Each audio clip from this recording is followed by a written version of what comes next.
Hello everyone, আসসালামু আলাইকুম। Welcome to Sultana life UK.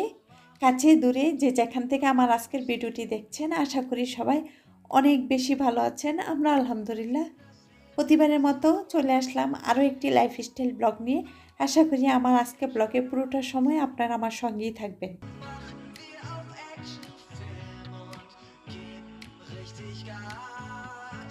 সকালবেলা প্রতিদিন আমার বাচ্চারা সকালে স্কুলে চলে যায়, যাওয়ার পরে আমি যে কাজটি প্রথমে করি আমার রুমগুলি গুছানো, এক এক করে প্রতিটা রুম গুছিয়ে থাকি। কয়েকজন আপু আমার বিভিন্ন ভিডিওতে কমেন্ট করেছেন, আপু আপনি বেডরুম ট্যুর ভিডিও দিয়েন। আমি কিন্তু আমার বিভিন্ন ব্লগে বেডরুমগুলি দেখিয়েছি, বাট কোনো প্রপার বেডরুম ট্যুর ভিডিও এখনও শেয়ার করতে পারিনি। তবে ইনশাল্লাহ আশা আছে আমার যে 3টা বেডরুম ট্যুর নিয়ে একটি ভিডিও বানাবো। এই লাল কম্বলটি সামারা যখন ছোট ছিল তখন আমি কিনেছি। বর্তমানে আমার সামারা 7 বছর বয়স, তারপরে সে কম্বলটি ছাড়েনি। সে রাত্রেবেলা অপেক্ষা থাকে আমি কম্বলটা দিব, সে এটাকে নিয়ে ঘুমাবে। আমি গত 2 বছর আগে যখন বাংলাদেশে গিয়েছিলাম তখন কিন্তু এই কম্বলটা লাগেজে করে নিয়ে গেছি সামারার জন্য। আমি জানি এই কম্বলটা না নিলে সামারা রাত্রেবেলা ঘুমাতে খুব ডিস্টার্ব করবে। তবে এই কম্বলটা অনেক ভাগ্যবান। এই কম্বলটা আমার বাবার বাড়ি, আমার শ্বশুর বাড়ি, সব জায়গা থেকে বেড়াই আসছে। আপনাদের সাথে কথা বলতে বলতে আমার জিনিসগুলি একটু মোছামুছি করে নিলাম। আমি প্রতিদিন যখনই বেডরুমগুলি গুছাই তারপরে আমার ড্রেসিং টেবিল, আমার সাইডবোর্ড সব কিছু একটু মোছা দেই। প্রতিদিনের মতো আজকেও সব কিছু মুছে নিচ্ছি। প্রতিদিনই করতে হয়, জানি না কোত্থেকে এত ময়লা আসে। আমরা কিন্তু বাংলাদেশে দেখেছি ঘরের জানালা বারান্দা দিয়ে ময়লা আসতে। এদেশে আমরা খুব একটা জানালা খুলি না ঠান্ডার কারণে, তারপরও কোত্থেকে এত ময়লা আসে আল্লাহ পাকেই জানে।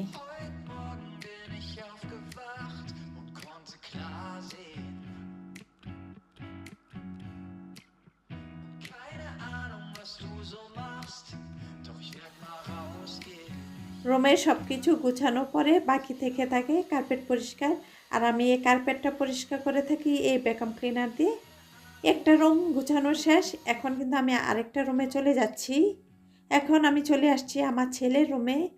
টুকটাক সব কিছু গুছগাছ করে নিয়েছি, সব কিছু কিন্তু ভিডিওতে দেখানো যায় না। আমি কিন্তু অলরেডি বিছানা চাদর ঝেড়ে নিয়েছি, টেবিল মুছে নিয়েছি। এই ব্যাগটা আমি নিজের হাতে বানিয়েছি। এটা আমি গজ কাপড় কিনে নিজের হাতে সেলাই করে তারপরে বানিয়েছি। এটা অ্যাকচুয়ালি আমার ছেলের রুমের যে ফার্নিচার, ক্যানভাস সব কিছুর সাথে ম্যাচ করে আমি এই ব্যাগটা নিজের হাতে বানিয়েছি। আমার ছেলেটা মাশাআল্লাহ 14 বছর, সে সকালবেলা স্কুলে যায়, বিকালে স্কুল থেকে আসে।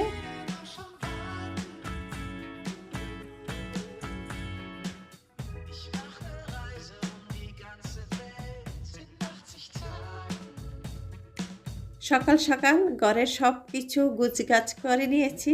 এখন চলে আসছি আমার বেডরুমের ড্রেসিং টেবিলে। এখন আমি হালকা পাতলা রেডি হব। আজকে কিন্তু এখনও নাস্তা করিনি। আজকে আমার হাজব্যান্ডও বাসা আছে। আজকে এক ভাবির বাসা যাব সকালবেলা নাস্তা খেতে। ভাবি গতকালকে ফোন করে আমাদেরকে দাওয়াত করেছে, ভাবির বাসা যেন আজকে নাস্তা খাই। শুধু ভাবি আমাদেরকে বলেনি, অনেক ভাবিদেরকেও বলেছেন। সেখানে যাওয়ার উদ্দেশ্যে চটপট রেডি হয়ে গেলাম। বাবির বাসাটা কিন্তু বেশি দূরে না, আমার বাসা থেকে বাবির বাসা যেতে 5 মিনিটের ড্রাইভিং। আজকে বাইরের আকাশটা দেখুন পুরাই মেঘাচ্ছন্ন, একদম রোদ নাই, তবে ঠান্ডা একটু কম। আশা করছি খুব তাড়াতাড়ি আমরা সামার উপভোগ করব।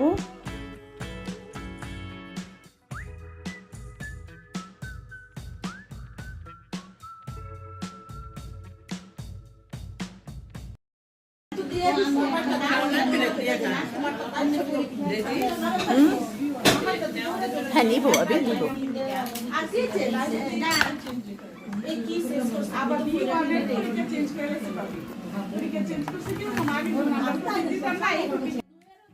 বাবির বাসায় এসে খেতে বসে গেছি। আমার ঘর দরজা সামলাতে সামলাতে সবসময় কোথাও আসতে দেরি হয়ে যায়। বাবি বলছিলেন সবাই খেয়ে ফেলছে, আমি দেরি করে আসছি। আসলে অন্যান্য ভাইয়ারা বাবিরা সবাই মোটামুটি খেয়ে ফেলেছে। এখন আমি আরাম করে খুবই মজার মজার খাবার নিয়ে বসছি। প্রথমে চিতল পিঠা, চাপার ভর্তা, তারপরে বাবির হাতে বানানো পরোটা ছিল, অনেক খাবার, কোনটা খেয়ে কোনটা খাবো মানে বুঝতে পারছি না। আমাদের দেশে মেরা পিঠা, বিভিন্ন ধরনের পিঠা, নকশি পিঠা, সত্যি এত কিছু তো আর খাওয়া যায় না। তবে আলহামদুলিল্লাহ অনেক কিছু খেয়েছি। আর ভাবিকে বলবো, ভাবি এত বেশি কষ্ট করেছে, সকালের নাস্তার জন্য অনেক কিছু রান্না করেছে, তারপর দুপুরে আমাদেরকে খাওয়াবে, সেই সাথে বিরিয়ানিও করেছে, অনেক কিছু। ভাবিকে বলবো, ভাবি অনেক ধন্যবাদ, জাজাকাল্লাহ খায়ের, এত কষ্ট করেছেন আপনি আমাদের জন্য।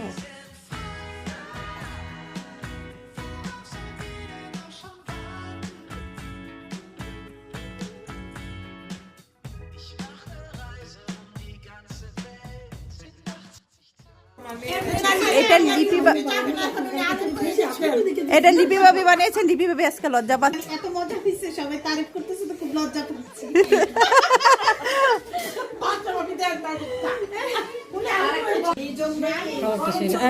সেরকম হচ্ছে আজকে কালারটা। লেবু চা না ভাবি? কালারটা নাইস হয়েছে, আর কাপটাও সুন্দর। আমরা যখন একসাথে হই ভাবিরা সবাই খুবই হাসি মজা মজ মাস্তি করি, মনে হয় যে প্রতিটা মুহূর্ত উপভোগ করছি। সত্যি আজকে সকালটা চমৎকার ছিল।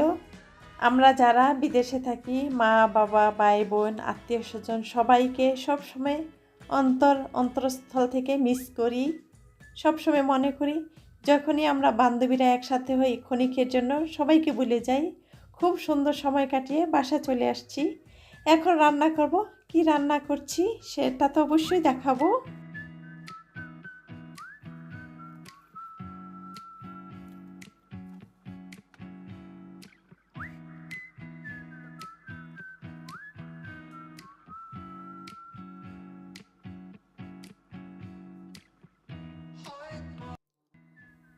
এখানে কিছু চিকেন, সেই সাথে আছে আলু আর গাজর, এগুলি দিয়ে আমি গতকালকে রাত্রে ম্যারিনেট করে ফ্রিজে রেখে দিয়েছি।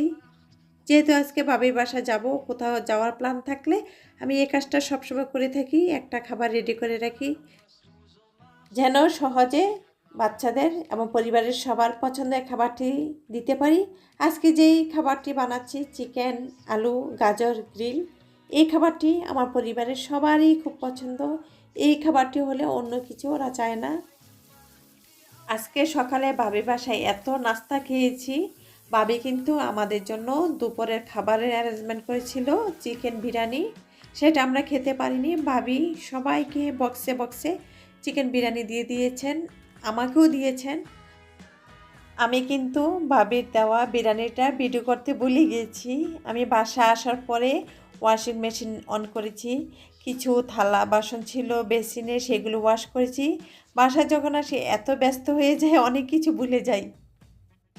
এর মধ্যে আজকে লাঞ্চের জন্য চিকেন আলু গাজরের যে মেনুটা রেডি করেছি, সেটা আমি আমার চুলার ওভেনের মধ্যে দিয়ে দিয়েছি 45 মিনিটের জন্য। সেই সাথে ঘরে টুকিটাকি কাজগুলি করে নিচ্ছি, ঘরে কিন্তু কাজই শেষ হয় না। 20 মিনিট পরে আমি আমার চুলার যে চিকেন গাজর আলুর মেনুটা আজকে রান্না করতে দিয়েছি সেটা চেক করছি ঠিক আছে কি না।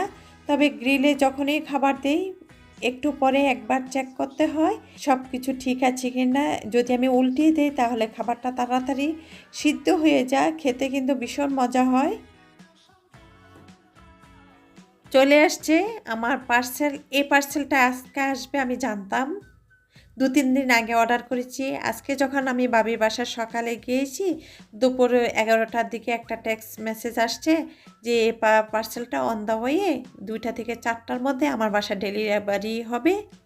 আমি কিন্তু বাবির বাসা আরেকটু বসতাম, বাবির বাসা কাছে সামারা স্কুল, বাবির বাসা থেকে সামারাকে নিয়ে চলে আসতাম। যেহেতু টেক্সট মেসেজ আসছে আমি এটার জন্য আরও তাড়াহুড়া করে বাসা আসছি, কারণ এটা 2টা থেকে 4টার মধ্যে এনি টাইম ডেলিভারি করবে।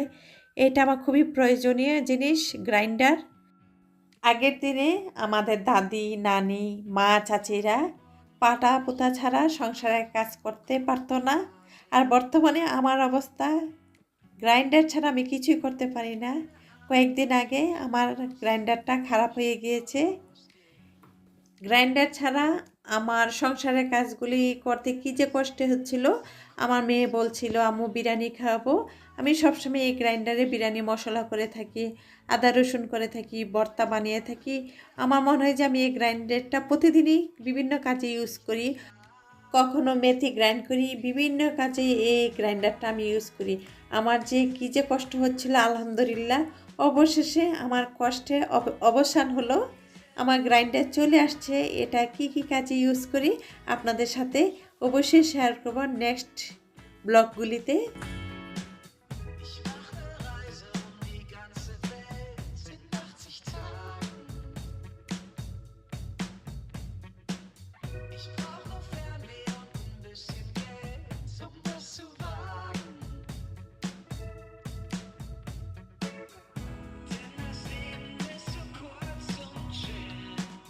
আমার চিকেনটা গ্রিল হয়ে গিয়েছে, দেখতে ভীষণ লোভনীয়, খেতেও অনেক মজাদার হয়েছিল। আমার দুনো বাচ্চা স্কুল থেকে চলে আসছে, ওদেরকে খাবার দিচ্ছি। আজকের মতো আমি আপনাদের কাছ থেকে বিদায় নিই। যারা আমার আজকে ব্লগটি দেখেছেন তাদেরকে জানাই অসংখ্য ধন্যবাদ। জাজাকাল্লাহ খায়ের।